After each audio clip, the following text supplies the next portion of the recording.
Hello everyone, in today's video, I'm going to show you how to deposit money in VT Markets. First, log into your VT Markets client portal with your registered account credentials. Make sure your trading account is verified before depositing funds. Check your available payment methods in your region, such as bank transfer, credit card, or e-wallet. Now, confirm that you have enough funds in your payment source and no transaction restrictions. Then, go to the Funds or Deposit section from your VT Markets dashboard.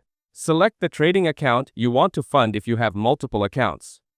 Here, choose your preferred deposit method from the available list. Enter the amount you want to deposit carefully in the currency allowed. Provide necessary payment details like card info, bank account, or wallet ID. Double-check all entered details and click Confirm or Proceed to continue. After that, complete any two-factor authentication or payment gateway verification required. Lastly, wait for your deposit to be processed and reflected in your VT Markets trading account. That's it. Thanks for watching. Don't forget to like and subscribe for more videos.